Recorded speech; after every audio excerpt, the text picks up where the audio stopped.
शन्नो मित्र शं वरुण शन्नो भवत्वर्यमा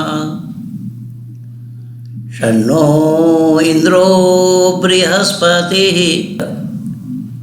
इस मैं पुनः सभी का आभार व्यक्त करता हूँ और जो सवाल किसी के मन में आया है और उन्होंने जो सवाल उठाया है, जबकि मेरे व्याख्यान में इसका समाधान आ गया था। अब कोई ध्यान से न सुने तो बात अलग है, क्योंकि मेरा पूरा व्याख्यान वेद पर ही था। वेद क्या है, वेद ईश्वरीय ज्ञान क्यों है, किनको मिला है, किनके द्वारा हम जनमानस को प्राप्त हुआ है, कब राजा इक्ष्वाकु के काल में इसको लिपिबद्ध किया गया, ये सब विषय तो मैं खुलासा कर दिया था। अब कोई अपना मन घर में रख करके यहाँ बैठे तो बात थोड़ी बनेगी। मन में तो छोड़े घर में, और शरीर लेकर के बैठे कार्यक्रम में। तो 7 कांड रामायण सुनने के बाद भी ये पूछा जाए कि सीता और राम का संबंध क्या था। मेरा सारा विषय इसी पर ही था, वेद विषय पर ही था, और उस वेद को मैंने बहुत अच्छे ढंग से खुलासा किया। और खुलासा किया ही नहीं, मैं भी रिकॉर्डिंग बनाता हूँ, और वो रिकॉर्डिंग मैं 3 बार सुना। कल रात भी 1 बार सुना, आज दिन में 2 बार सुना, और आप बहुत सारे लोगों को भेजा भी, यूट्यूब में भी लगा दिया। मेरे साथ लगभग 1.5 लाख लोग जुड़े हुए हैं। सभी लोगों में ये आपका ये प्रोग्राम मैं पहुँचा दिया हूँ। फेसबुक पेज में भी लगा हुआ है। मेरा जो अपना साइट है वैदिकज्ञान.com, वहाँ भी लगा है। खैर, आइए, अच्छी बात है, खुलासा कर दूंगा। तो मैंने निवेदन किया कि हमारा यह आधार वक्तव्य का और कार्यक्रम का जो श्रृंखला है वो वेद, इसका आधार ही वेद है। तो वेद आधार है, लेकिन वेद को तो पहले जानना पड़ेगा। वेद है क्या, किस लिए है, किन के लिए है, किन के द्वारा है, इसलिए मैं इसका सारा स्पष्टीकरण दे चुका था कल। वेद क्या है, कब से है, किन के लिए है, किन के द्वारा है। अगर ये क्लियर ना हो तो वेद का बोलने का सार्थकता कहाँ बचती। इसलिए पुनरावृत्ति मैं नहीं करूँगा, लेकिन हाँ, फिर भी मैं खुलासा करने का प्रयास करूँगा। हो सकता है कि कल थोड़ी देर के लिए हमारे भाई साहब विस्मृत हो गए थे, जो सुन नहीं पाए, तो उसको मैं टच कर दूँगा। आइए, संपूर्ण आर्य जगत में मैं एक ऐसा ही विद्वान अपने को पाया। 38 वर्ष हो रहा है मुझे इस वेद प्रचार कार्य को करते हुए आर्य जगत में।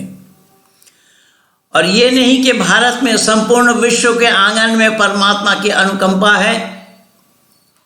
लोगों तक मेरे विचार मैं पहुंचा चुका हूं। विश्व के लोग मेरे साथ जुड़े हुए हैं, संपूर्ण विश्व के लोग मेरे साथ जुड़े हुए हैं, इवन अरब कंट्री तक। और अरब देश के लिए मैं परसों बताया भी था कि मेरे माध्यम से नेपाल का एक व्यक्ति देव नारायण यादव जी ने कतर, अरब कंट्री में, कतर का कैपिटल दोहा है, वहाँ पर आर्य समाज की स्थापना करी उन्होंने।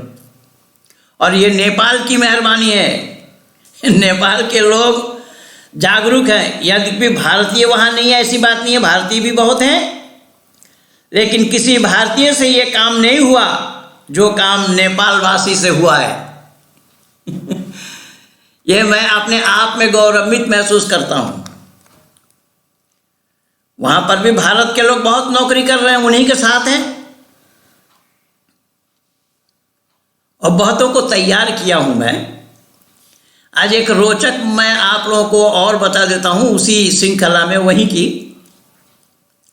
अरब कंट्री में कुरान पर या इस्लाम पर बोलना इतना आसान काम नहीं है, वहाँ सजाए मौत है। पिछले दिन 85 में राम कुमार भारद्वाज नाम का एक व्यक्ति जो हरियाणा का रहने वाला था, वो आर्य समाजी था और मार्केट में मार्केटिंग करने के लिए गया। उसके पास सत्याप्रकाश था उसके हाथ में। ऐसा ही सत्याप्रकाश हाथ में लेकर के गया और कोई सामान खरीद रहा था कि दुकान में अपनी किताब रख दी और सामान देखने लगा। इसी सत्याप्रकाश के रखने के जुर्म में उसको सजाए मौत सुनाया गया था, उसको काल कोठरी में डाल दी गई थी। उन दिनों में सार्वदेशिक सभा के प्रधान स्वामी आनंद बोधजी सरस्वती थे। राजीव गांधी भारत का प्रधानमंत्री था। उनको काला कपड़ा पहना करके काल कोठरी में, मौत कोठरी में डाल दिया था। स्वामी आनंद बोधजी सरस्वती ने राजीव गांधी से संपर्क किया और फिर उस अरब कंट्री के शाह से संपर्क किया और रातों रात उसका काला कपड़ा उतारवा करके घरेलू कपड़ा पहना करके भारत भेज दिया गया था। ये है आर्य समाज। और उस अरब कंट्री में कुरान के खिलाफ बोलना या कुरान पर बोलना या इस्लाम पर बोलना इतना आसान काम नहीं। लेकिन मैंने सबको सिखाया। मेरे शिष्य मंडली जितना भी अरब कंट्री में है, चाहे वो सऊदी अरबिया में हो, क्योंकि मक्का और मदीना तो जाने नहीं देंगे, रियाज तक है, रियाज के आसपास में और ज़िला में है बहुत सारे लोग। और उन लोगों को मैं सिखा दिया हूँ कि जो मैं कुरान से बोल रहा हूँ, देखो ये यही लिखा हुआ है, मैं नहीं बोल रहा हूँ, मैं अपने तरफ से नहीं बोल रहा हूँ, ये यहाँ बात ये लिखी हुई है। अगर तुम्हारे कुरान में लिखी हुई है तो तुम ही समझो इसको। इसी एक पॉइंट में ही सबको मात दे रखा हूं और इसी एक पॉइंट में ही सत्याप्रकाश केस को दिल्ली हाई कोर्ट से जीता भी हूं। आप लोगों को शायद मालूम नहीं है कि ये सत्याप्रकाश यहां जो ये देख रहे हैं लाल कलर का, ये सत्याप्रकाश नहीं है, इसका वो फोल्डर बना हुआ है, उसमें सत्याप्रकाश केस विजय दिवस पर ही बांटा गया था सब लोगों को। और इसके पीछे सारा लिखा हुआ है, इसके पीछे सारा लिखा हुआ है, मैं आप लोगों को दिखा देता हूं। सत्याप्रकाश केस क्या था, बहुत से लोगों को जानकारी नहीं है और बहुत सारे दकियानूसी आर्य समाजी, क्योंकि आर्य समाजी तो वो जंतु हैं कि परमात्मा इनसे दूर रखे तो अच्छा है। आर्य समाजी जो अधिकारी हैं, जो आर्य समाज के अधिकारी बताते हैं अपने को दिल्ली में बैठे, इन लोगों को ये देखना चाहिए, इसमें वो सारा केस का विवरण लिखा हुआ है। और वो केस डाला गया था मौलाना अग्निवेश के द्वारा, जो अभी अभी मरा है। आप लोगों को ये भी बताता हूं, अग्निवेश के द्वारा वो केस डाला गया था, लेकिन अग्निवेश का बाल बांका नहीं कर पाया कोई। तो ये सारा तांडव जो है आर्य समाज के द्वारा, आर्य समाजियों के द्वारा हुआ है और हो रहा है। तो मैंने उनको ये दिखाया, उनको ये समझाया अपने शिष्य मंडली को कि मैंने जो कुछ बोला ये कुरान में है या नहीं, ये देखो। अगर कुरान में है तो हमें क्यों दोष दे रहे? अपने कुरान से हटा दो, हम बैठ जाएंगे। लेकिन कुरान से हटाना उनकी बस की बात भी नहीं है, कुरान से वो हटा नहीं पाएंगे। तो आज 38 वर्ष हो रहा है मुझे इस प्रचार कार्य करते हुए। मैंने अब तक दुनिया वालों को दिखा दिया हूं कि कुरान और बाइबल ये जितने भी हैं ये ईश्वरीय ज्ञान नहीं है, ईश्वरीय ज्ञान केवल वेद है। ये मैं सिद्ध कर चुका हूँ, दिखा दिया हूँ। और कल अपना वक्तव्य जो मैं आप लोगों के सामने दिया था, आपके कार्यक्रम में दिया था, उसी आधार पर ही मेरा ये सारा वक्तव्य है। ऋषि वरदेव दयानंद को धन्यवाद दीजिए। अगर ऋषि दयानंद का आगमन न हुआ होता तो ये सत्यार्थ प्रकाश भी हम लोग नहीं पाते, ना आप होते ना हम होते, और ना आपके साथ हम जुड़ पाते, ना आप हमें अपने में मिला पाते। इसका केवल और केवल ये सूत्रधार सत्यार्थ प्रकाश है। इसका सूत्रधार केवल ये सत्यार्थ प्रकाश है। इसी सत्यार्थ प्रकाश ने संपूर्ण मानव जगत में तहलका मचा रखा है। तहलका काहे का है? सत्य और असत्य। इसीलिए सत्य अर्थों का प्रकाश ऋषि दयानंद ने किया है। परेशानी की बात यह है, सत्य अर्थों का प्रकाश दयानंद ने किया है, लेकिन लोग सत्य से दूर होते चले गए। सत्य से लोग दूर होते चले गए। सत्य को लोगों ने तिलांजलि दिया, सत्य को लोगों ने अपनाया नहीं। मैं 2-4 उदाहरण आप लोगों के सामने प्रस्तुत कर रहा हूं। ये मत समझिएगा कि मैं विषयांतर हो रहा हूं, विषय मेरा वही है, वेद विषय ही है। क्योंकि सत्य को जाने बिना वेद को पाएंगे कैसे? और वेद में ही सत्य है, वेद ही सत्य है, वेद ही सत्य है। और वेद सत्य होने के कारण ऋषि ने इसको उजागर किया है और ये दुनिया वालों को दिखा दिया है कि एक ही धर्म है जिसका नाम सत्य सनातन वैदिक धर्म है, और एक ही ईश्वर है परमपिता परमात्मा, और एक ही ईश्वरीय ज्ञान है जिसका नाम वेद। लेकिन दुनिया वालों को तो सच्चाई से वास्ता नहीं। दुनिया के लोग आलसी हैं, प्रमादी हैं, भाव में बह जाते हैं। इनको सच्चाई नहीं चाहिए, सत्य से कोसों दूर है। चलते चलते मैं एक छोटा सा उदाहरण भी आप लोगों को दे दूं हमारा भारत का। आप नेपाल वासियों को भी मालूम है, हालांकि नेपाल वासी भी इस समय शांति से नहीं है, वो भी मैं जान रहा हूं, अच्छे ढंग से जान रहा हूं, अच्छी तरीके से जान रहा हूं। पर भारत में भी इस समय अशांति है, हठ और दुराग्रह के कारण। सरकार कह रही है जो कानून बनाया गया है, अगर आप लोगों को पसंद नहीं है तो 2 महीना के लिए, 2 साल के लिए इसको टाल देते हैं। फिर आप लोग कमेटी बनाइए, उस कमेटी के माध्यम से आइए तो फिर हम लोग चर्चा करेंगे। पर ये जो बॉर्डर को आप लोगों ने घेर रखा है, इसको खाली करिए। इससे भी मानने वाले नहीं है। ये हठ और दुराग्रह है, ये सत्य से कोसों दूर हैं। सरकार की इस उदारीपन का भी नाजायज फायदा उठाया जा रहा है, और न मालूम 26 तारीख को क्या होने वाला है हमारे भारत के अंदर में। खैर कोई बात नहीं। मैंने निवेदन किया कि सत्य से लोग कोसों दूर है, सत्य को जाना नहीं, सत्य और असत्य का निर्णय नहीं ले पाए। सत्य और असत्य का निर्णय लेते होते तो आज भारत का नक्शा कुछ और होता।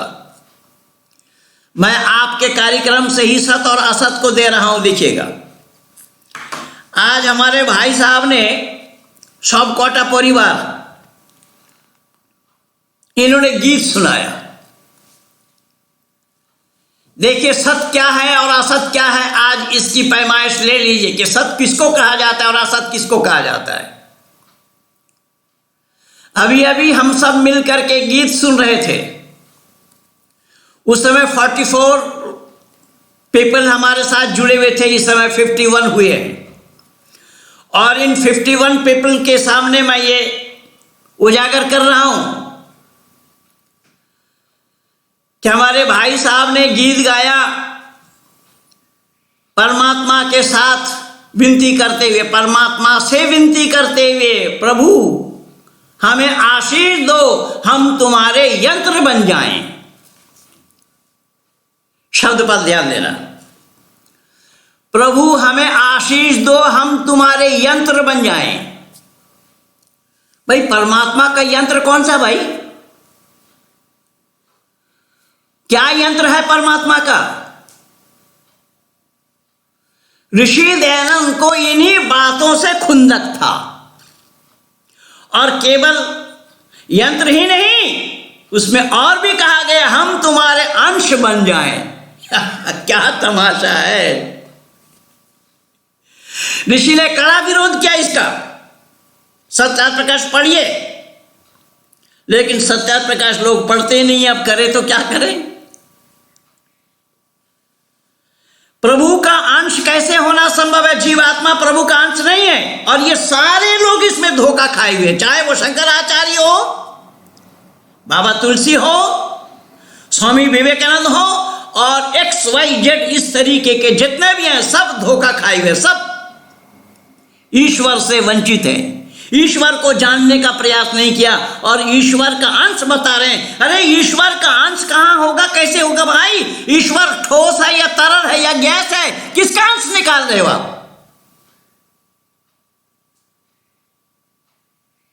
इन लोगों के पास कोई जवाब नहीं है, और न ये जवाब दे सकते हैं। यही तो कारण बना था कि जवाब तो नहीं दिया गया, लेकिन जहर दे करके ऋषि दयानंद को ही दुनिया से हटा दिया।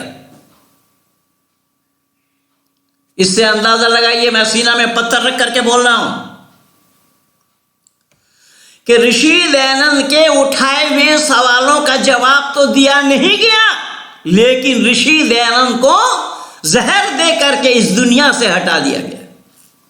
इसलिए दुखी मन से पंडित चौपति एमए जी ने लिखा है, ऐ दुनिया बता इससे बढ़कर और हकीकत क्या होगी, जहां दे दी तलाशे हक के लिए इससे और इबादत क्या होगी। केवल सत्य के खोज में उन्होंने अपने को निछावर किया। पर दुर्भाग्य तो हमारा है, हम कहने के लिए आर्य समाजी कहते हैं, कहने के लिए आर्य कहते हैं, लेकिन ऋषिवर देव दयानंद के विचारधारा को हमने अपने जीवन में नहीं उतारा, अपने आत्मसात हमने नहीं किया, हमने जानने का प्रयास नहीं किया, हमने समझने का प्रयास नहीं किया। ऋषि दयानंद क्या कह रहे हैं उस पर चिंतन और मनन करने का भी प्रयास नहीं किया। ऋषि कह रहे हैं कि तीनों सत्ताएं अलग अलग हैं, और वेद का प्रमाण दे करके ऋषि दयानंद लिख रहे हैं सत्यार्थ प्रकाश में, ओम द्वा सुपर्णा संयुजा सखाया समानं वृक्षं परिसस्वजाते त्रयोरन्या पिप्पलम स्वादवत्ती अनशनन्यो अभिचाकशीति। ऋषि दयानंद वेद का प्रमाण रखते हुए सामने दुनिया वालों को यह बतलाया कि ऐ लोगों, इस वेद मंत्र का उच्चारण करके तो देखो इसके भाव क्या है, उसको समझने का प्रयास तो करो।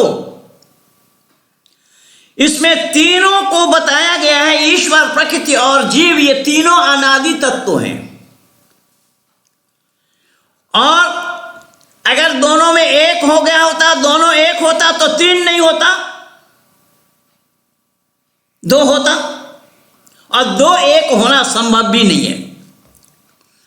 ऋषि कह रहे हैं ईश्वर का अंश जीवात्मा नहीं हो सकता। ईश्वर का सत्ता अलग है, परमात्मा का सत्ता अलग है, और प्रकृति का सत्ता भी अलग है। तीनों सत्ताएं बिल्कुल अलग अलग हैं, लेकिन तीनों सत्ताएं हैं समकालीन, बराबर से है। इन तीनों में से कोई आगे नहीं, कोई पीछे नहीं, कोई छोटा नहीं, कोई बड़ा नहीं है। तीनों में सिर्फ भेद इतना है कि परमात्मा ज्ञान में परिपूर्ण है और प्रकृति ज्ञान शून्य है। जीवात्मा में कुछ ज्ञान है और कुछ अज्ञानता है। अगर जीवात्मा उस परमात्मा का अंश है तो फिर ये परमात्मा को ढूंढता क्यों है? जब ये जीवात्मा परमात्मा का अंश है तो परमात्मा की उपासना क्यों करता है? जब है वही तो क्यों करेगा? यही सब दिल और दिमाग में ऋषि दयानंद ने झकझोरा है मानव समाज को। क्या है मानव कहलाने वालों, जरा ये तो जान लो कि हम मानव कहलाने के हकदार तभी बने बनेंगे जब हम परमात्मा को जान लेंगे, परमात्मा को समझ लेंगे, वेद को जान लेंगे, वेद को परख लेंगे, वेद अनुसार अपना जीवन को चलायमान करेंगे, तभी हम मानव कहला सकते हैं। उससे पहले कोई मानव कहलाने का हकदार नहीं बनेगा। मैं दावा के साथ कह रहा हूं, ऋषि दयानंद कह रहे हैं कि ईश्वर, प्रकृति और जीव ये तीनों सत्ताएं अलग अलग हैं। तीनों में से अंतर क्या है कि परमात्मा ज्ञान में परिपूर्ण है और प्रकृति ज्ञान शून्य है। जैसा मैं कुर्सी में बैठा हूं, टेबल पर लैपटॉप रखा हुआ है, लेकिन इस टेबल को पता नहीं है कि लैपटॉप तुम्हारे ऊपर रखा है। इस कुर्सी को पता नहीं है कि महेंद्र पाल तुम्हारे ऊपर बैठा है। इस लैपटॉप को पता नहीं है कि दुनिया के लोग तुम्हारे साथ जुड़े हैं, तुम्हें देख रहे हैं। ये ज्ञान शून्य है, इसको ये ज्ञान नहीं है। ऋषि कह रहे हैं कि जड़, प्रकृति जड़ है, जीवात्मा चेतन है और परमात्मा तीन गुणों में अवस्थित है। कौन कौन सा तीन गुण है परमात्मा में?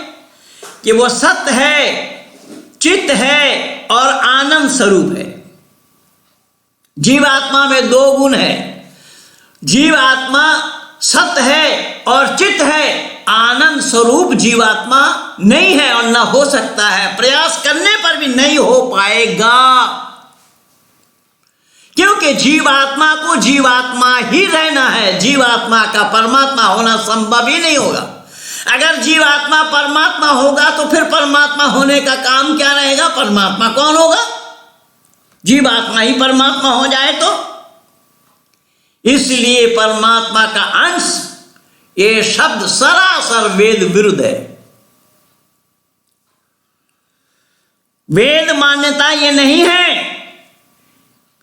इसलिए मैंने बोला कि अंश तो तब होगा जब कोई ठोस हो या तरल हो या गैस हो। इस दशा में उसका अंश निकाल सकते हैं हम और आप, लेकिन परमात्मा ना ठोस है, ना तरल है, ना गैस है, ना वो कोई द्रव्य है, तो फिर अंश काएगा किसका? ऋषि कह रहे हैं कि यह संभव नहीं। वही वेद से उठा करके ऋषि दयानंद ने दिया है कि द्वा सुपर्णा सयुजा सखाया समानम वृक्षम परिशुष्व जाते तयोरन्यः पिप्पलम स्वादवत्ती अनश्नन्नो अभिसाक्षी थी। उदाहरण के रूप में ईश्वर, प्रकृति और जीव तीनों के लिए बताया एक दूसरे के सखा है। सखा, सखा माने दोस्त, मित्र, एक दूसरे के दोस्त हैं। ये तीनों में से एक ज्ञान में परिपूर्ण, एक ज्ञान शून्य, एक कुछ ज्ञानी, कुछ ज्ञान और कुछ अज्ञान। जीवात्मा बीच में है, जीवात्मा दोनों में है। अगर जीवात्मा ज्ञान में परिपूर्ण हो जाए तो यह संभव ही नहीं होगा, क्योंकि परमात्मा ही एकमात्र ज्ञान में परिपूर्ण है। तो ऋषि ने यहां उदाहरण दिया कि मानो एक वृक्ष में तीन चिड़िया बैठी हो। यह अलंकारिक भाषा है, यह मत समझिएगा कि जीवात्मा, परमात्मा और प्रकृति को चिड़िया बना दिया, नहीं। उदाहरण के रूप में केवल समझाएगा अलंकारिक भाषा में। ये तीनों एक दूसरे के मित्र हैं कि समानम वृक्षम परिशुष्व जाति, एक वृक्ष में ही विराजमान है। तयोरन्यः पिप्पलम स्वादवत्ती अनश्नन्नो अभिचाक्षीति, कि परमात्मा को न खाना पड़ता न पीना पड़ता, परमात्मा इससे दूर है। जीवात्मा अल्पज होने के कारण जीवात्मा को खाना पड़ता, पीना पड़ता। जीवात्मा का काम अलग है, परमात्मा का काम अलग है। जब परमात्मा का काम अलग है तो परमात्मा का अंश जीवात्मा ये क्यों और कैसे हो जाएगा? और अगर ये मान लिया जाए कि ये जीवात्मा परमात्मा का अंश है, तो फिर परमात्मा में जो गुण है वह गुण जीवात्मा में होना चाहिए या नहीं? उदाहरण के रूप में देखिए, मेरे पास एक रुमाल है, सूती कपड़ा है। ये कपड़े का दो कोना मैं पकड़ा हूं, दोनों कोना में कपड़े का गुण बराबर होगा या अलग अलग होगा? कोई ये नहीं कहेगा कि अलग अलग होगा, सब कहेगा कपड़े का गुण दोनों कोना में बराबर है। तो जब कपड़े का गुण दोनों कोना में बराबर है तो ये जीवात्मा परमात्मा का अंश है, तो जीवात्मा में वही गुण होना चाहिए जो परमात्मा में है। वेद कहता है नहीं होगा। क्यों? बोलो वो है ही नहीं है। परमात्मा का गुण जीवात्मा में नहीं है। जीवात्मा का सत्ता अलग है, परमात्मा का सत्ता अलग है और प्रकृति का सत्ता अलग है। ये तीनों सत्ताएं बिल्कुल अलग अलग हैं। इसको दुनिया वालों ने नहीं जाना। फिर एक बात याद रखना कि परमात्मा ने जीवात्मा को नहीं बनाया। देखिए, एक बहुत ऊंची बात कह रहा हूं मैं, आप लोग भी संदेह के ऊहापोह में हो। परमात्मा ने जीवात्मा को बनाया नहीं और प्रकृति को भी नहीं बनाया, क्योंकि ये अनादि है। तीनों अनादि के माने पहले था, अब भी है और आगे भी रहेगा। इसीलिए वेद कहता सूर्य चंद्रमा समुधाता यथा पूर्वम कल्पयात। ये पहले भी था, अब भी है और आगे भी रहेगा। ये तीनों सत्ताएं जो हैं ये अनादि हैं, समकालीन है लेकिन अनादि हैं, आगे पीछे छोटा बड़ा नहीं है। तो मेरा तो हमेशा चलता ही रहता है डिबेट, शास्त्रार्थ, तर्क वितर्क। एक मौलाना ने मेरे से सवाल किया कि साहब आपके परमात्मा ने जीवात्मा को बनाया नहीं? मैंने कहा बिल्कुल नहीं बनाया। तो कहने लगे जब जीवात्मा को परमात्मा बनाया नहीं तो जीवात्मा का मालिक कैसे हो जाएगा परमात्मा? मैंने कहा बिना बनाए मालिक होगा। तो उन्होंने कहा साहब बिना बनाए मालिक कैसे होगा? हम तो जानते हैं बनाने वाला ही मालिक होता है। मैंने कहा कि नहीं, बिना बनाए मालिक होगा। जैसा हम कहीं बैठे हैं आपके पास, आपके घर में, और वहां पर कोई अनैतिक कार्य करने के लिए आएगा तो आपके परिवार में मैं उस सुरक्षा के लिए कूदूंगा या नहीं? क्या मैं देखना चाहूंगा कि यहां नुकसान हो? नहीं। लेकिन उस घर का मालिक मैं नहीं हूं, आप हैं। पर उन दुष्टों से बचाने का दायित्व भी मेरा हो रहा है। ये बिना बनाए मालिक इसका नाम होगा। मैंने मौलाना से कहा कि साहब बनाने वाला मालिक होता है? बोले जी हाँ, हम तो मानते हैं बनाने वाला ही मालिक होता है। मैंने कहा कि बिना बनाने वाला मालिक नहीं है? बोले नहीं हो सकता। फिर मैंने कहा कि बनाने वाला ही मालिक हो सकता है? बोले जी हाँ। मैंने कहा आप शादीशुदा हैं या बैचलर हैं? बोले नहीं, मैं तो शादीशुदा हूं। मैंने कहा आप शादीशुदा हैं तो आप अपने पत्नी के भी मालिक हैं? बोले जी हाँ। मैंने कहा आप अपने अहलिया के मालिक हैं, अपने श्रीमती के मालिक हैं? बोले जी हाँ। मैंने कहा बनाने वाला मालिक होता है? बोले जी। मैंने कहा जिस पत्नी के मालिक आप हैं उसको आपने बनाया या आपके ससुर जी ने बनाया? आप तो उसके बनाने वाले नहीं है, आप कैसे मालिक बन गए? ठीक यही प्रमाण है कि परमात्मा बनाने वाला नहीं है, क्योंकि वो अनादि है, बनाने का सवाल ही नहीं आएगा। वो पहले भी था, जब से परमात्मा तब से है जीवात्मा। इसलिए जीवात्मा अजन्मा है। जैसे परमात्मा अजन्मा है वैसे जीवात्मा भी अजन्मा है। जीवात्मा का जन्म नहीं होता, ये भी अजर है, अमर है। ये बड़े बड़े फिजिशियनों ने भी माना इस बात को कि सोल इज नॉट डेथेबल नेवर, आत्मा की मृत्यु नहीं है। गीता के अंदर में भी योगेश्वर कृष्ण ने बहुत सारा उपदेश दिया इस आत्मा के संदर्भ में, और गीता में यहां तक बताया गया है कि आत्मा को अग्नि जला नहीं सकती, हवा उड़ा नहीं सकता, पानी बहाने का भी मतलब नहीं रखता।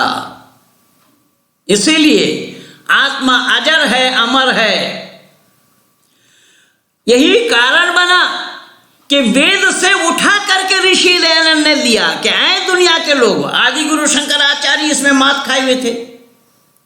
आदि गुरु शंकराचार्य ने अहम ब्रह्मास्मि कहा, मैं ब्रह्म हूं, मैं वही हूं। ऋषि दयानंद के सामने में ये बात आई। स्वामी जी के सामने एक सन्यासी आए और उन्होंने कहा अहम ब्रह्मास्मि। स्वामी जी ने उसके गाल में एक तमाचा लगा दिया, एक थप्पड़ मार दी। उस सन्यासी ने कहा कि स्वामी जी आपने मुझे प्रहार किया है। ऋषि दयानंद कह रहे हैं भाई आप ब्रह्म हैं, मैं भी ब्रह्म हूं, तो ब्रह्म ब्रह्म से मिला है, मैंने कहां मारा आपको। लाजवाब, कोई उत्तर नहीं। ऋषि दयानंद ने इसी तरीके से ये सारा भेद खोल खोल करके जनमानस को दिया कि ऐ दुनिया के लोगों परमात्मा को जानो, और परमात्मा को जानने के लिए केवल सहारा है वेद। वेद से इतर कोई ऐसी ग्रंथ नहीं, कोई ऐसा किताब नहीं, कोई ऐसी पुस्तक नहीं है, बुक्स नहीं है जहां से परमात्मा को जाना जा सकता हो। परमात्मा को जानने के लिए केवल वेद है।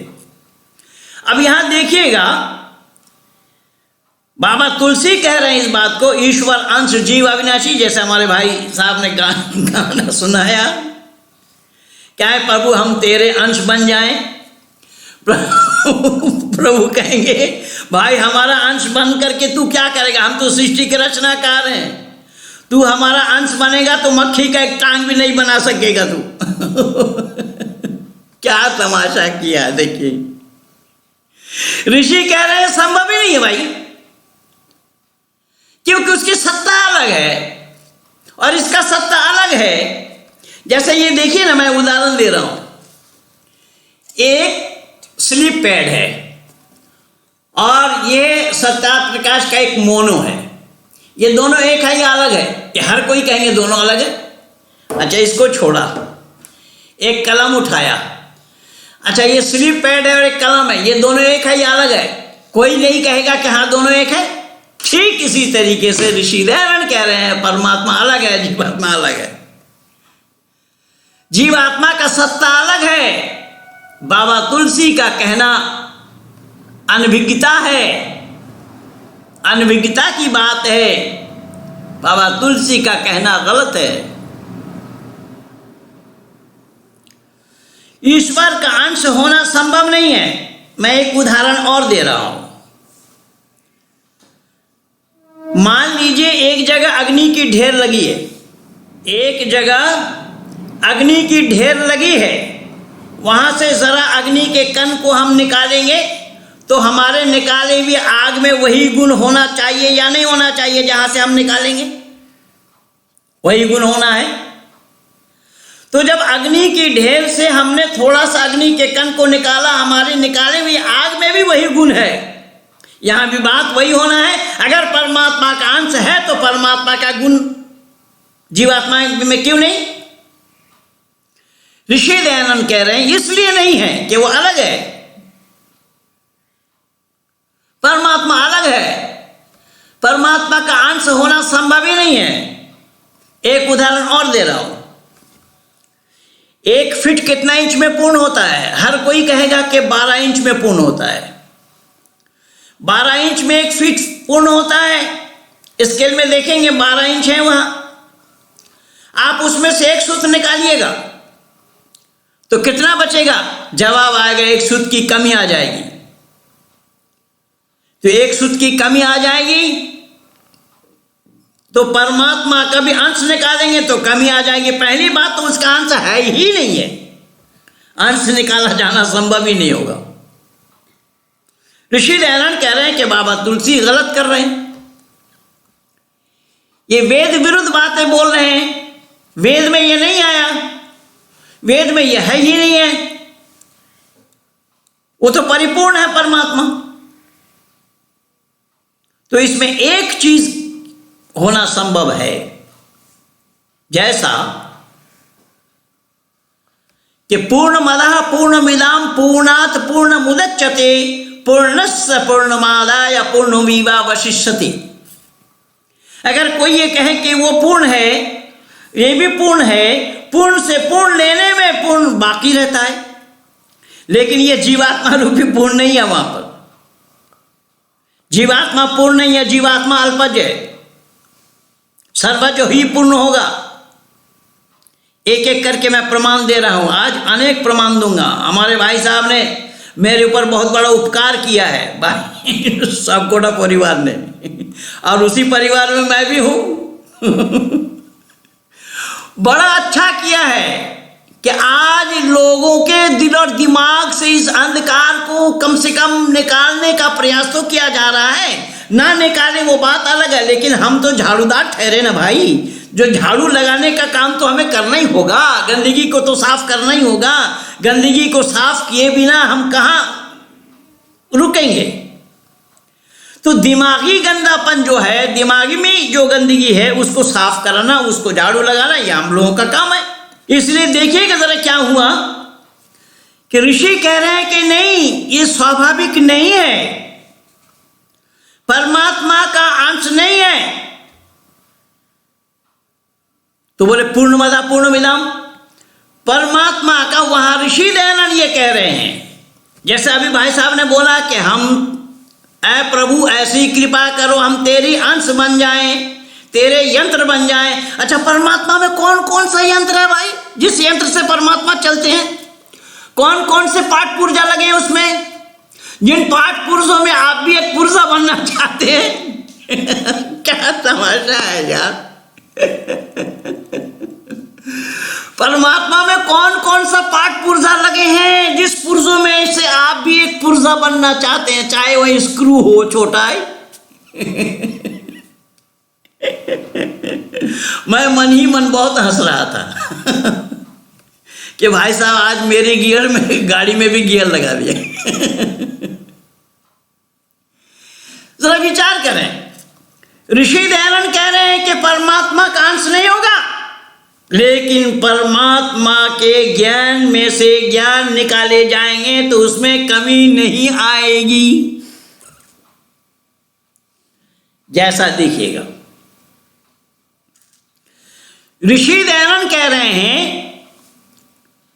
कि हम परमात्मा के अंश नहीं हैं। हम परमात्मा के अंश होंगे तो हम भी परमात्मा हो जाएंगे, स्वाभाविक है। ऋषि दयानंद कह रहे हैं हम सब में परमात्मा है, लेकिन हम सब परमात्मा नहीं है। क्या समाधान दिया है, कमाल। ऋषिवर देव दयानंद, ऋषिवर देव दयानंद कमाल की बात कर रहे हैं और कह रहे हैं क्या है, दुनिया के लोगों भली प्रकार इसको जानो, समझो, समझने का प्रयास करो, परखो। क्या कि हम सब में परमात्मा है, लेकिन हम सब परमात्मा नहीं है। कितना सुंदर समाधान दिया देखिएगा। इसीलिए ऋषि दयानंद कह रहे हैं कि उसमें से ज्ञान निकालोगे तो कमी नहीं आएगी, क्योंकि वो ज्ञान में परिपूर्ण है। तो वो ज्ञान में परिपूर्ण होने के कारण वही पूर्णमदा पूर्णमिदं पूर्णात् पूर्णमुदच्यते पूर्णस्य पूर्णमादाय पूर्णमेवावशिष्यते, कि वो पूर्ण है परमात्मा, और परमात्मा के पूर्ण होने में, परमात्मा के उसी पूर्ण ज्ञान में से ज्ञान निकालोगे तो कमी नहीं आएगी। जैसा मैं बोला ना, हम सब में परमात्मा है, लेकिन हम सब परमात्मा नहीं है। हमारी सत्ताएं बिल्कुल अलग है। इसमें एक बात और मैं जोड़ रहा हूं, इसे भी भली प्रकार समझने का प्रयास करेंगे। वो बात यह है कि ईश्वर में 5 चीज नहीं है। यहां एक कम तमाशा और देखिए, ईश्वर में 5 चीज नहीं है। क्या क्या? रूप, रस, गंध, शब्द और स्पर्श। ये 5 चीज से परमात्मा अलग है, और वो 5 चीज में हम घर कर रहे हैं। ये पांचों के 5 ज्ञानेंद्रिय एक जगह है, रूप, शक्ल, सूरत आंख का विषय है और परमात्मा आंख का विषय नहीं है। कई बार लोग कहते हैं कि हम तो ढूंढते हैं। अरे वेद कहता है कि अरे ढूंढो को काहे को, खो लिए क्या, खो बैठे क्या? खोते नहीं तो फिर ढूंढते कैसे? इसका मतलब तो यही हुआ तुम खो बैठे हो।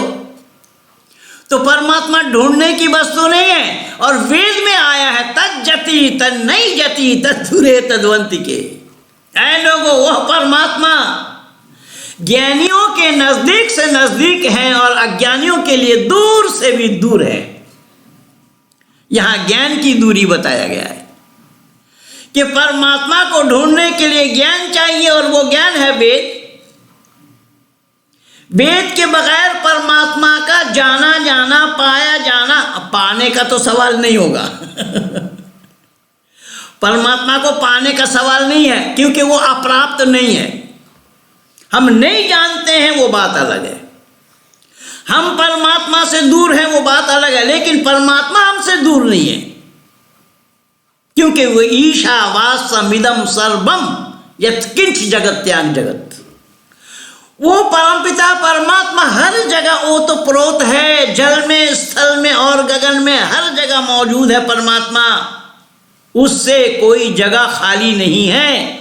जल में, स्थल में और गगन में हर जगह परमात्मा मौजूद है, लेकिन दुनिया वालों ने जानने का प्रयास नहीं किया। ऋषि दयानंद कह रहे हैं यही अज्ञानता है, क्योंकि वेद को तो तिलांजलि दिया, ज्ञान को तिलांजलि दिया, तो परमात्मा को जानेंगे कहां से? यही कारण बना कि सारे ऋषियों ने हमें बैक टू वेदास बोला है, वेदों की तरफ लौटने की बात करी है, वेदों की तरफ लौटो ये बोला है, ये उपदेश दिया है। किसी भी ऋषि ने, कोई भी ऋषि ने ये नहीं बोला कुरान के तरफ लौटो, बाइबल के तरफ लौटो, गीता के तरफ लौटो, रामायण महाभारत के तरफ लौटो, विजय गुरु ग्रंथ के तरफ लौटो, या किसी और ग्रंथ का नाम नहीं आया। अगर बोला तो सब ने बोला बैक टू वेदास, वेदों के तरफ लौटो। लेकिन हमने क्या किया? हम मानव कहलाने वालों ने क्या किया? वेदों की तरफ लौटने के बजाय वेद को ही लौटा दिया, वेद को ही लौटा दिया। हम आगे बढ़ रहे हैं, चरई बेटी चरई बेटी, ये कमाल है भाई। जाने के लिए तो रास्ते की जानकारी होनी चाहिए ना। बिना जानकारी लिए रास्ता मंजिले मकसूद तक पहुंचना संभव होगा क्या? ऋषि दयानंद यही कह रहे हैं। ऋषि दयानंद कह रहे हैं ऐ दुनिया के लोगों, जहां तुम जाना चाहते हो, जहां तुम्हारा मंजिल है, उस मंजिल तक तुम्हें पहुंचने के लिए तुम्हें रास्ता का पता होना चाहिए।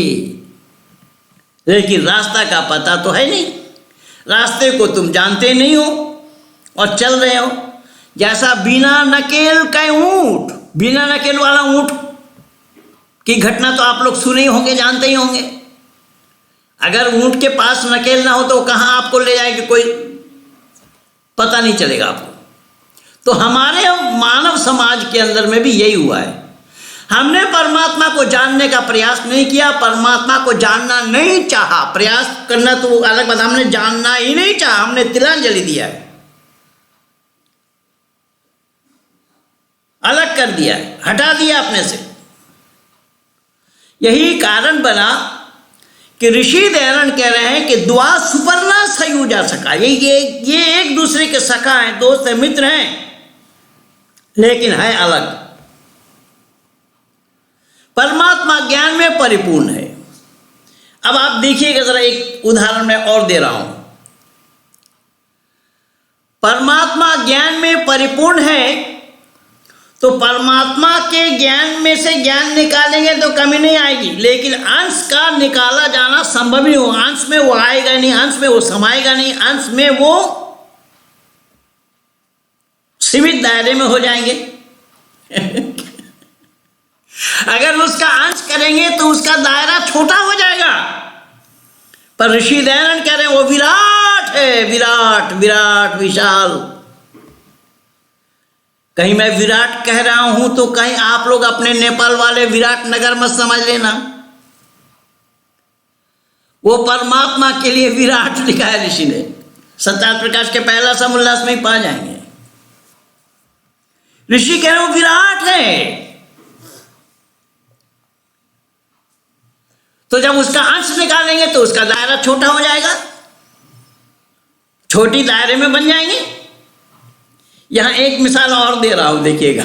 जबकि ये बहुत सारे लोग कहते हैं ऐसे, ये सब अनभिज्ञता की बात है, अज्ञानता की बात है,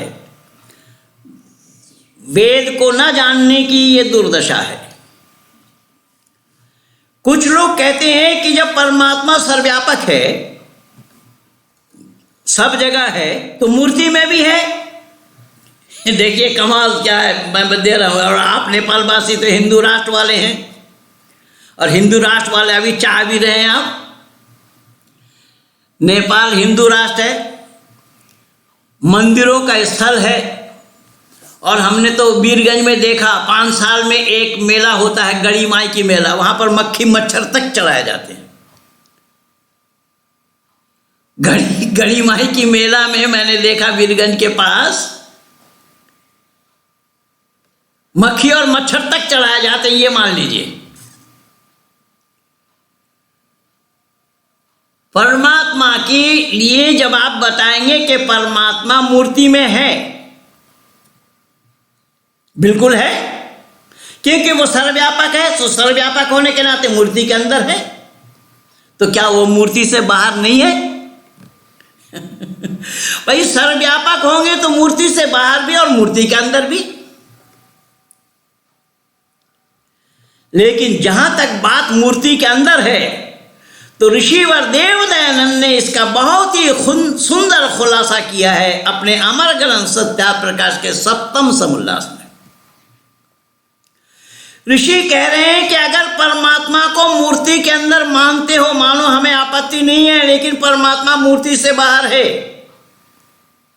उदाहरण के रूप में आप जितने भी बैठे हैं यहाँ पर, आप लोगों में से किसी से अगर मिलना हो, मैं आपके दरवाजे पे चला गया, पहुंच गया, तो आप गेट पे मिल जाएंगे, तो मेरे लिए मिलना, मेरे लिए अपनी बात को रखना आसान होगा। या मैं पूरी 5 मंजिला बिल्डिंग में इस कमरे से उस कमरे तक, इस फ्लोर से उस फ्लोर तक मैं ढूंढूंगा, तो मेरा काम आसान होगा। सब लोग यही कहेंगे क्या बाहर मिल जाए, गेट पे मिल जाए तो बात अच्छी होगी। तो यहां पर भी बात वही है, जब परमात्मा को आप ढूंढना चाह रहे हैं, परमात्मा से मिलना चाह रहे हैं, वो परमात्मा मूर्ति से बाहर आपको मिलना है, फिर भी अंदर वाले मूर्ति को आप खींचतान कर रहे हैं। मूर्ति के अंदर वाले परमात्मा को खींचतान क्यों कर रहे हैं आप, जब वो बाहर भी है? अगर बाहर नहीं है तो आप बोले।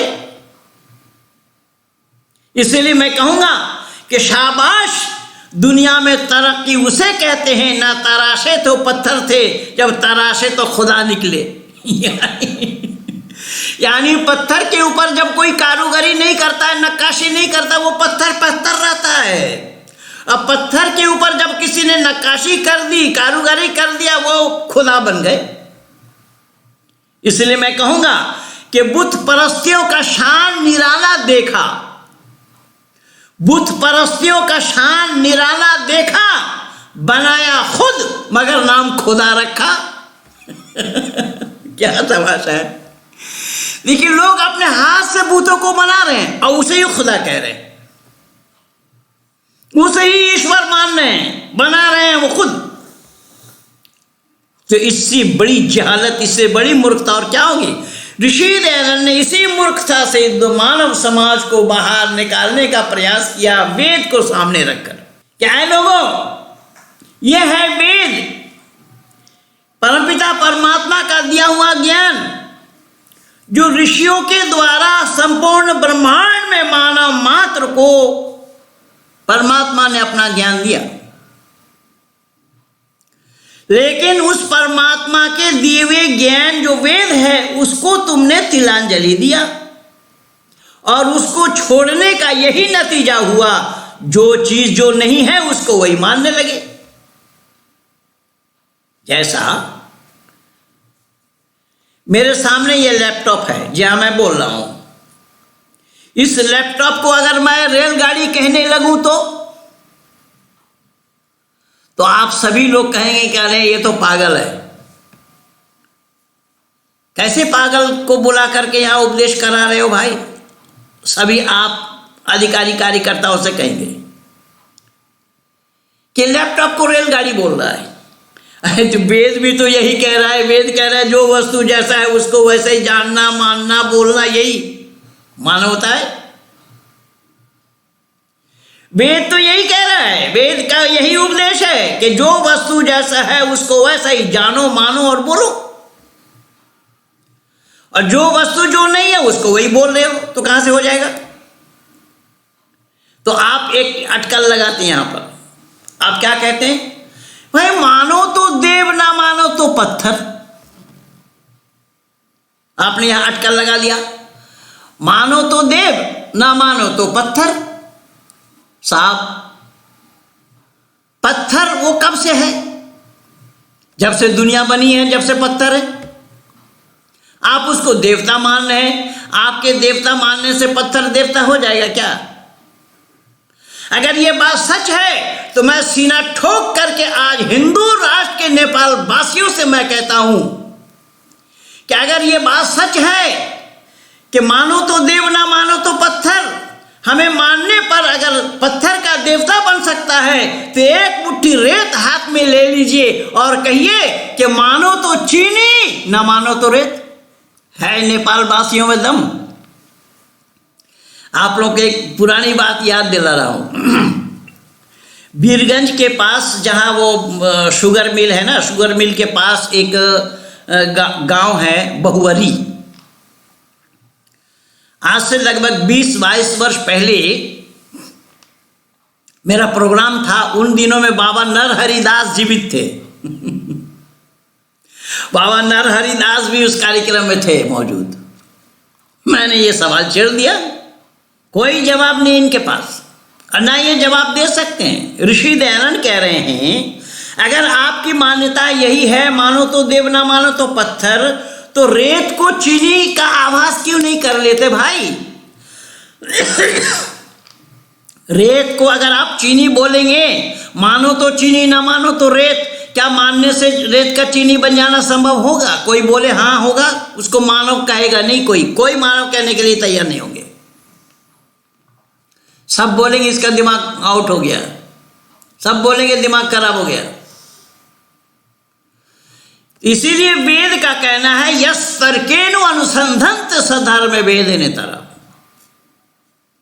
यस तर्केनु अनुसंधंत सधर्म वेद नेतरा, कि हर बात को तर्क के कसौटी पर कसो।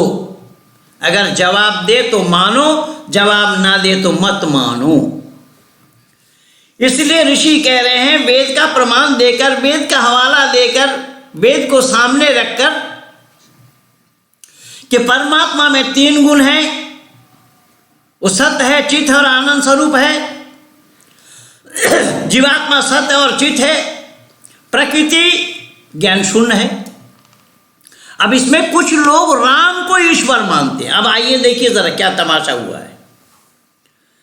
राम को लोग ईश्वर मानते हैं, पर राम एक ऐसा शब्द है जिसके रूप चलेंगे। एक राम, 2 राम, अनेक राम। वो पंचमी में कुछ बनेगा, सप्तमी में कुछ बनेगा, षष्ठी में कुछ बनेगा, अष्टमी में कुछ बनेगा, बदलता जाएगा। अच्छा, अब देखिए राम का ईश्वर होना संभव हो रहा है या नहीं, जरा विचार करें हम।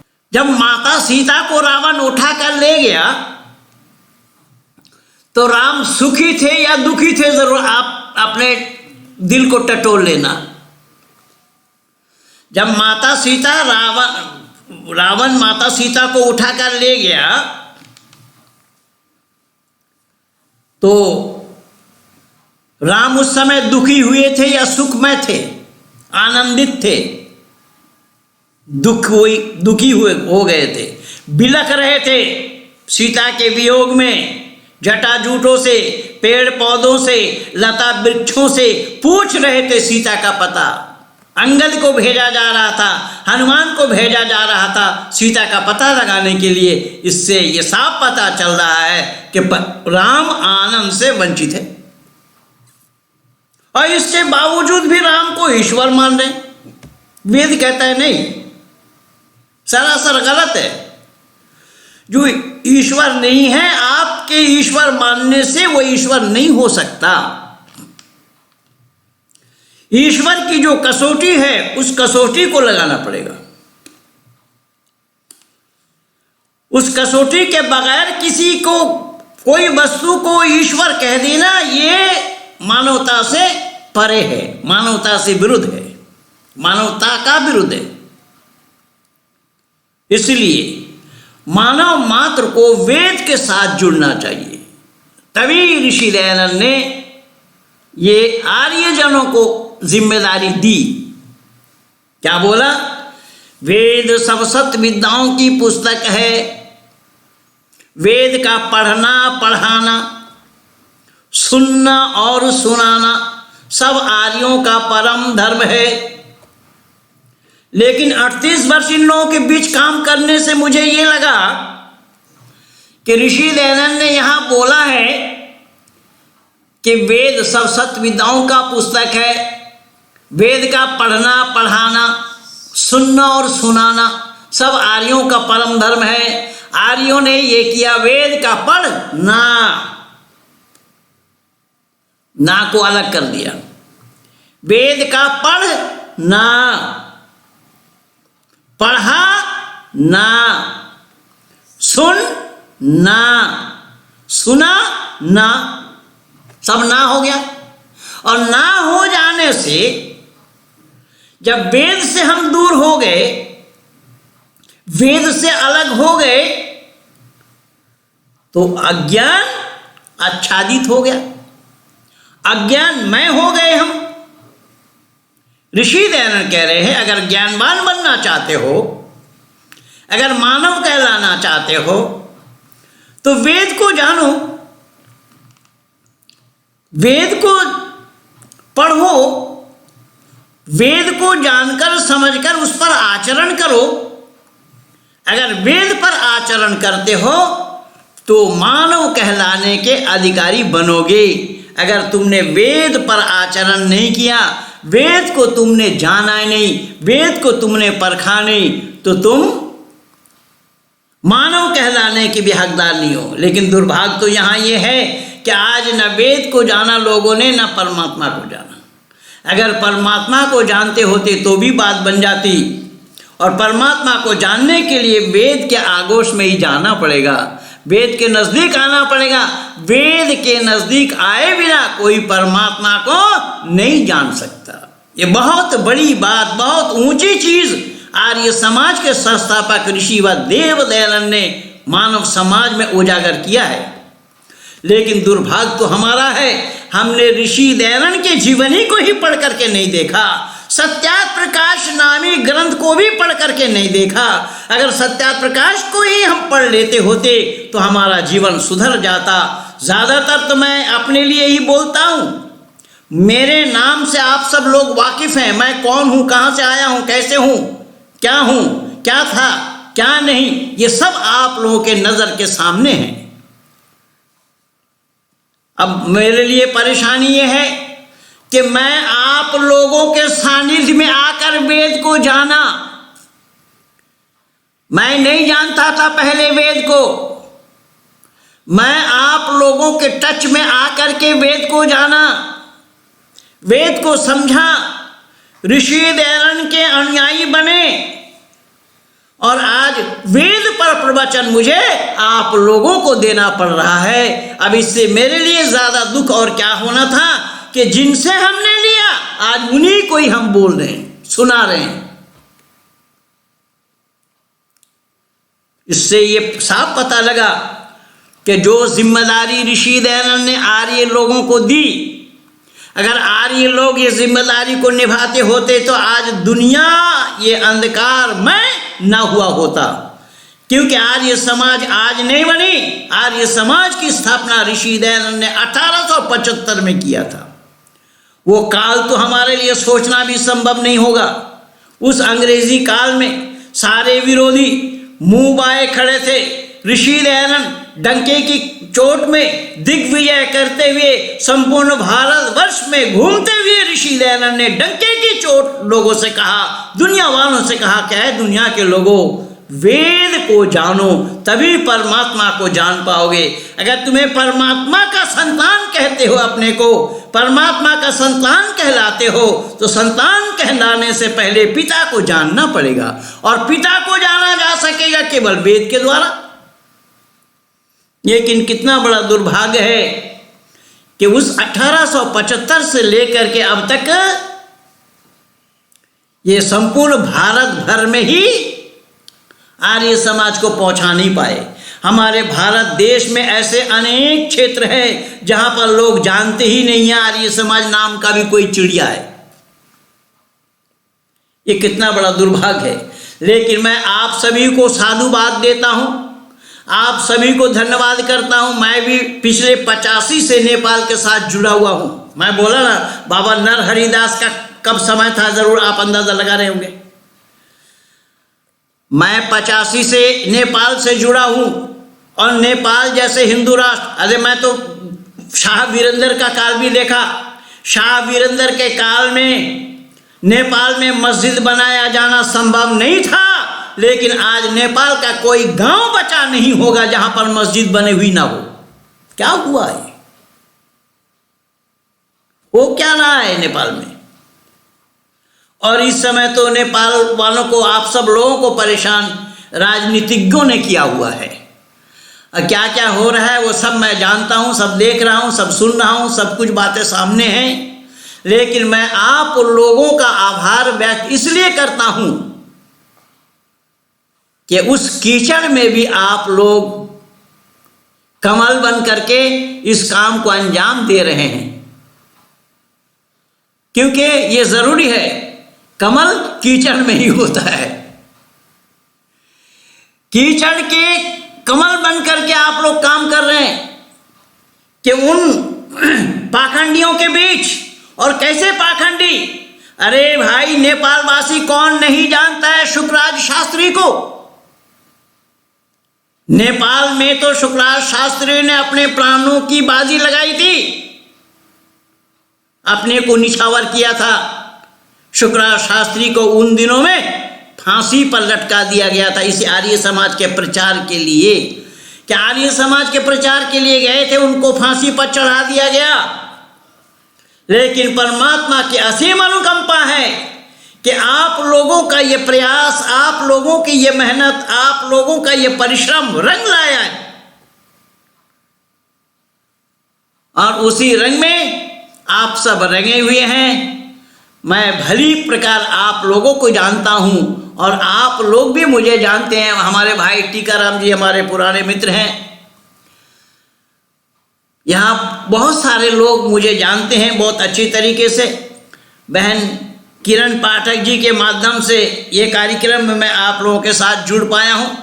पूजा बहन जी का बहुत बहुत आभार, बहुत बहुत धन्यवाद। और आप सभी कार्यकर्ता अधिकारियों को धन्यवाद देते हुए, शुक्रिया अदा करते हुए, हो सकता है कि मैंने कुछ ऐसी बातें बोली हैं कि आप लोगों के दिल में ठेस पहुंचा होगा।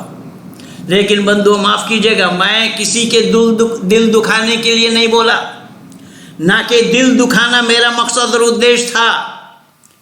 किसी का दिल दुखाना मेरा उद्देश्य नहीं था। और ऋषि दयानंद के ही ये वाक्य हैं। ऋषि दयानंद कह रहे हैं, सत को बोलना और बुलवाना, असत को छोड़ना और छुड़वाना, ये ऋषि की मान्यता है। उसी मान्यता को उजागर मैं आज 38 वर्षों से करता आ रहा हूँ। आप लोगों का बहुत बहुत धन्यवाद है। आप लोगों का प्यार, आप लोगों का कशिश, आप लोगों ने इस तरीके से मेरा 1 सप्ताह का समय लिया है। मैं ऐसा ही वेद क्या है, वेद आया कहाँ से, वेद मिला हम लोगों को कहाँ से, वेद परमात्मा ने किन ऋषियों के द्वारा दिया, किस प्रकार से दिया, यही सब चर्चा। वेद में क्या है, वेद का उपदेश क्या है, और यानी प्रकाश और अंधकार दोनों को साथ लेकर के ही चलना पड़ेगा। जब तक आप अविद्या को नहीं जानेंगे तो विद्या की वृद्धि नहीं हो पाएगी। अविद्या का नाश पहले है, विद्या की वृद्धि बाद में है। तो अविद्या को भी जानना पड़ेगा और विद्या क्या है उसको भी जानना पड़ेगा। इसीलिए मैं दोनों पक्ष को लेकर के चलता हूँ। मेरा कॉम्पैरेटिव स्टडी है, परमात्मा की असीम अनुकंपा है। इसी तुलनात्मक अध्ययन के कारण डॉक्टर जाकिर नाइक की भी दुकानदारी भारत से मैंने बंद कराई थी। और आप लोगों ने तो कल वो सारा फोटो दिखाया मेरा, मैं तो गदगद हो गया कि कितने पुराने पुराने फोटो आप लोगों ने ले रखा है। तो डॉक्टर जाकिर नाइक की दुकानदारी किस तरीके से भारत से बंद कराया सुदर्शन न्यूज चैनल के माध्यम से। तो मैं आप सब लोगों को अभिवादन करते हुए, नमस्ते करते हुए, समय के अंतर्गत मैं तो देख रहा हूं कि 5 मिनट ज़्यादा समय हो गया। भाई 5 मिनट समय आप लोगों का मैं लिया हूं, पर याद रखना मैं माफ़ी नहीं मांगूंगा, माफ़ हमारे यहाँ होता नहीं। अरे 5 मिनट का समय मैं आप लोगों का खाली लिया नहीं, मैं अपना भी दिया हूं भाई, मैं अपना भी दिया हूं। इसलिए खेल ड्रॉ चल रहा है। फिर कल मिलेंगे इन्हीं शब्दों के साथ। कहिए सत्य सनातन वैदिक धर्म की जय।